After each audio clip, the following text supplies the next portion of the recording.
fisioterapeuta Moema Xavier.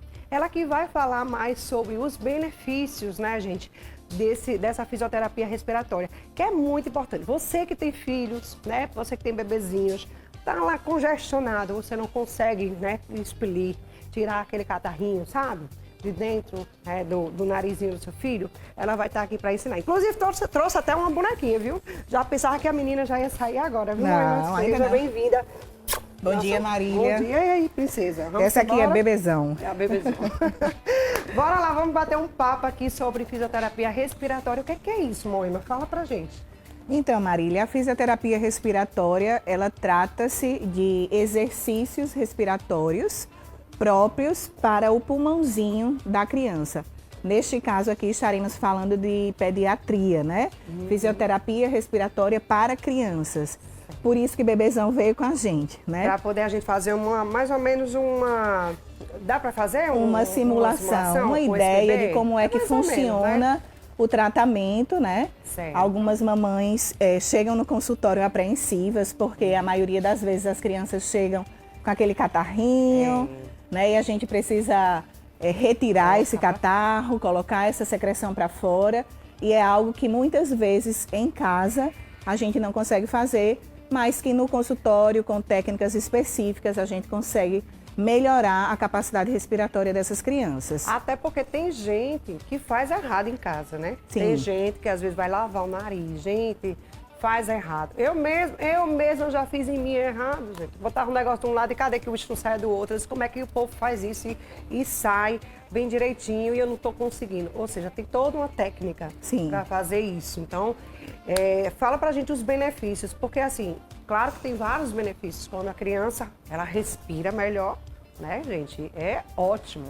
E então, quando ela fica congestionada, nossa, ela não consegue dormir, chora muito, acaba ficando resfriada, piorando, às vezes pode dar até uma pneumonia, outras coisas mais, né? Com certeza, evolui para quadros piores. Isso. Então, os benefícios são inúmeros, Marília. A começar da melhora da respiração, eliminação dessa secreção, melhora da capacidade pulmonar da criança. Então, a criança ela vai ter uma melhor fluidez no seu desenrolar das brincadeiras, na escola, no dia a dia. Como Marília bem pontuou, quando nós estamos secretivos, entupidos, congestionados, né? Até com aquele cansaço respiratório, a gente tem dificuldade de locomoção. E para uma criança isso é um verdadeiro desafio, porque a criança ficar paradinha é um sinal de alerta para a família, né, para os pais. É verdade. E como você estava pontuando sobre a limpeza nasal, Marília, existem duas vertentes nesse caminho, né? De se fazer a limpeza nasal com a criança sentadinha, certo, né? E aí a gente pega a seringa, inclina levemente a cabecinha da criança para frente, coloca a seringa, não precisa ser em jato, não precisa ser rápido. certo. A gente vai conduzindo no narizinho da criança, coloca-se a seringa e vai introduzindo soro fisiológico. Faz de um lado, espera-se que essa secreção ela saia, mas não é uma condição, digamos assim, que é necessário. Então, certo. não é preciso que você tenha aquele catarrão saindo do outro lado para você entender que a limpeza existiu. Não é bem assim. Então, a partir da hora que o soro entra e que ele vai na área respiratória superior, fazendo a limpeza, ele já mobiliza de alguma forma essa secreção. Isso é a orientação que se faz em casa. No consultório, a gente faz toda a liberação da face da criança, do pulmãozinho da criança, para poder a gente fazer, por último, a higienização. O que eu gosto de fazer e gosto de orientar as minhas mamães para fazer em casa é com a criança deitadinha. Certo. A criança deitada a gente faz do mesmo jeito. A criança vai ficar deitada numa posição de conforto.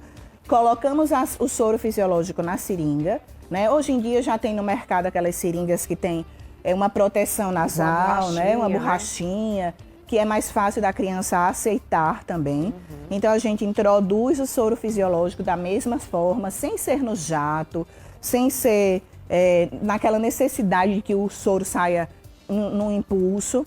Então a gente vai devagarinho esperando que essa secreção ela saia ou não do outro lado. Certo. Na maioria das vezes ela sai. Tem que ser colocado na lateral do nariz ou direto? Porque A gente vai no sentido da diagonal, certo, para pedir que esse soro ele penetre na via aérea, certo? Entendi. Então ele vai no sentido da diagonal.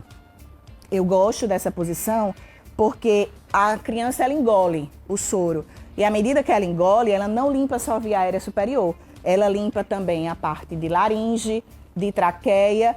E esse soro, ele faz uma limpeza já pegando o trato digestivo. Você já percebeu que às vezes seu bebê tosse? Ou tem Fica aquele aquele gotejamento, fica aquele pigarro aqui na garganta? Então, por isso que eu gosto de orientar a limpeza nasal deitado. A limpeza nasal deitada, você permite que essa via digestiva superior, ela seja limpa também. Você faz aquela limpeza também, tipo, na garganta, assim, que às vezes está lá, né? Aquele catarrinho, aquele bolinho não sai. Porque eu lembro que Caio era bem pequenininho, né? Caio não, o João. Era pequenininho, assim, bebezinho, e ele tinha muita alergia, muita coisa também. E aí a doutora que atendia ele, ela às vezes limpava com, né, sei lá, com algodão não, era gaze, né, sei lá, alguma coisa assim. E pegava mesmo o catarro, né? Sei lá o que era, eu acho que era mais ou menos isso aí, gente, com a gazezinha, um negócio assim, se pegava de, ai meu Deus, eu não sei fazer isso não. Existe sim, Marília, esse Tem essa procedimento. técnica também, né? Mas no consultório eu não costumo fazer. Certo. Eu faço técnicas de estímulo de tosse. É mais isso, quando Isso. tossia, ela já pegava o... Né? Quando eu pego um bebezinho pequenininho, a gente não consegue pedir para ele tossir, né? Isso. Então eu preciso fazer esse estímulo de tosse. Então eu venho no pescocinho do neném e faço a técnica específica, certo, venho no pulmãozinho do neném e faço a técnica específica para que ele tenha um estímulo para bote pra tossir. fora. E tente mobilizar essa secreção. Nem sempre essa secreção ela sai, principalmente quando é muito pequenininho, né? Mas ela foi mobilizada, que é o que importa pra gente, Certo. né? Quando é uma criança maior, aí a gente já consegue pedir para que ela tussa.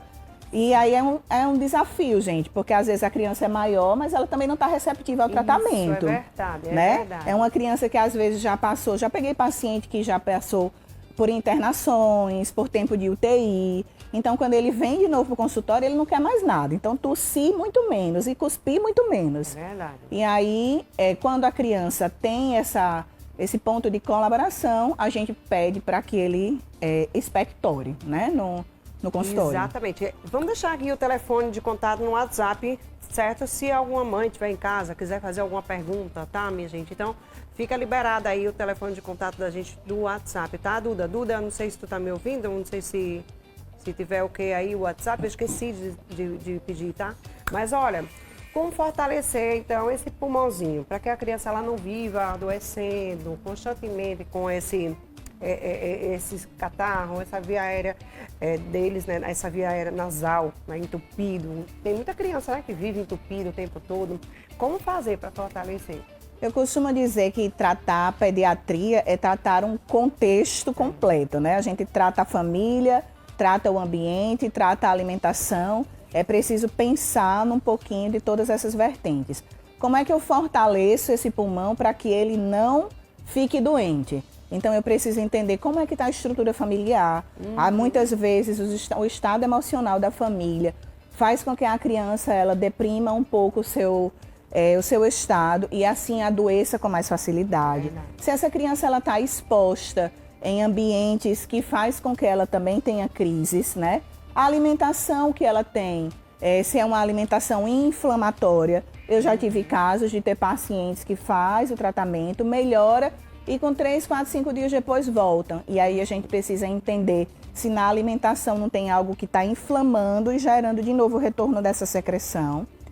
E quando a criança está doente, Marília, e só está aparecendo alguns aparelhinhos aí, existem aparelhos que fazem o procedimento de força pulmonar, né? Certo. Então a gente tem alguns aparelhos como Respiron, como Triflo e coisas bem simples, como pedir a criança para encher um balão em casa, né? Então, são tarefinhas que a gente pede, por exemplo, encher a bexiga, Sim, né? sim.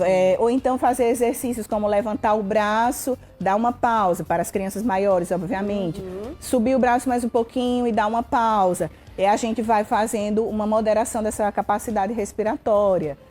Eu gosto muito de, no consultório, pedir para os meninos encher as luvas. Então, eles adoram porque ficam com a mãozinha, né?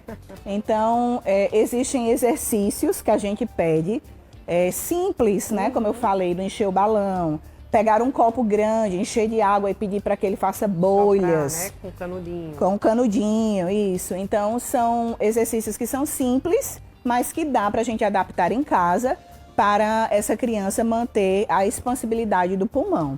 Se ela tiver secretiva, pode ser que ali ele mova essa secreção. Mas se for muita secreção, realmente a gente precisa fazer higiene brônquica primeiro, para depois trabalhar essa expansibilidade. É isso aí. Tem criança que vive doente o tempo todo, né? E não procura, né, se tratar, fazer um tratamento.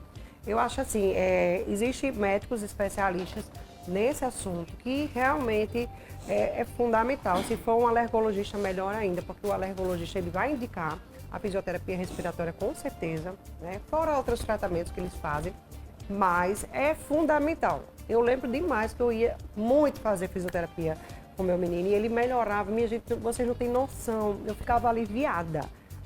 Tinha dia que eles iam lá em casa. A médica ia lá em casa. Você faz a domicílio também? Faço também, Marília. Porque ia em casa, porque não tinha condição de sair com ele. Às vezes ele estava muito ruim mesmo. Então, para não ficar lá no consultório esperando muito tempo, aí tinha o domicílio. Eu disse, não, vem em casa. Aí ela ia lá em casa, fazia tudo direitinho. Então, isso é interessante também. Porque às vezes os pais não têm tempo. Às vezes a criança está muito ruim, para também não estar passando para outras crianças. Isso. Mais ou menos, mas às vezes, né, tá existe então, muito essa situação de necessidade do domiciliar, né? Às vezes pelo estado mesmo da criança ou pela condução familiar. É possível sim, nós fazemos esse atendimento em domicílio também. Maravilha, viu? Adorei aqui o nosso papo de hoje. Tá aí, gente, a gente vê os bebezinhos aqui, tudo fazendo, né? Esses procedimentos, é bem interessante. Também tem a massagenzinha que você tem que fazer seu bebê, tem que também saber fazer essas manobras. Olha, tem toda uma técnica, né? Então, quem sabe, sabe. Quem não sabe, ainda tem que aprender, viu? Uma fisioterapia respiratória. E tem quem faça para você, que ainda é melhor, porque vai fazer do jeito certo, para você não fazer do jeito errado, né, mãe? Vamos deixar teu contato? Eu atendo no Centro de Saúde Equilibrar, fica no bairro dos Estados, na Avenida Santa Catarina. E o nosso WhatsApp é 988710879. E nosso Instagram, @equilibrarcs.